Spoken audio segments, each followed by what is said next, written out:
Une expression locale de l'Église et de tous ses membres doit être le résultat d'une rencontre avec Dieu en Christ. Tout ministère corporatif ou personnel qui doit être aussi fécond que le fut celui de Paul, même à un degré plus limité, doit connaître une telle rencontre à son début.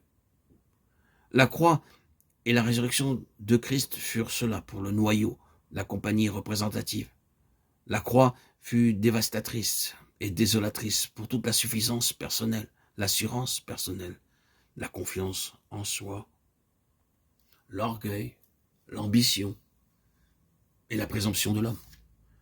La résurrection fut l'invasion et la prise de pouvoir de la part de la vie de l'autre.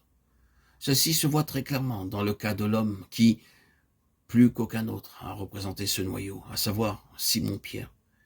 Il fut un homme brisé et fracassé par la croix, mais reconstitué sur une autre base par la résurrection. Quant au grand dévoilement du mystère de Christ et de son corps, l'Église, la dévastation et la survie même de Paul eurent lieu par cette rencontre sur la route de Damas. Une telle rencontre, tôt ou tard personnelle et collective, doit se trouver à la fondation d'une vraie vie corporative. Cela peut avoir lieu au début ou plus tard, cela peut être un recouvrement nécessaire après une faillite.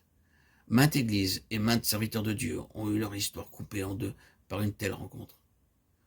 Avant cela, un ministère ordinaire, limité comparativement sans puissance. Après cela, une libération et un élargissement accompagné de beaucoup de fécondité spirituelle.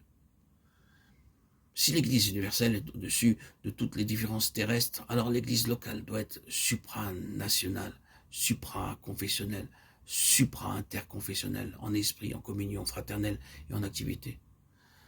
Nous avons souvent dit que Christ ne peut pas être limité ou ajusté de façon exclusive à une certaine catégorie qui se trouve dans ce monde.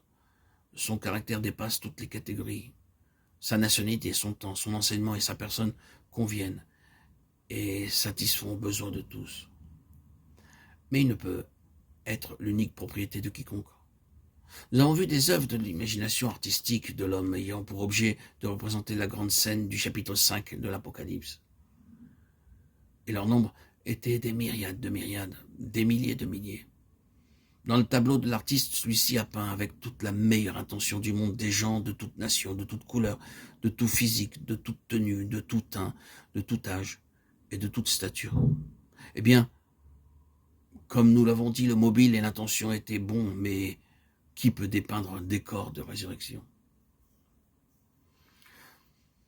En le rendant semblable au corps de sa gloire, Philippiens 3, 21. Il ressuscite, corps spirituel, 1 Corinthiens 15, 44. Nous pouvons être tout à fait sûrs que tout ce qui a été introduit comme le résultat de la faillite de l'homme, suscitant l'aliénation et ce qui est étranger, aura disparu pour toujours.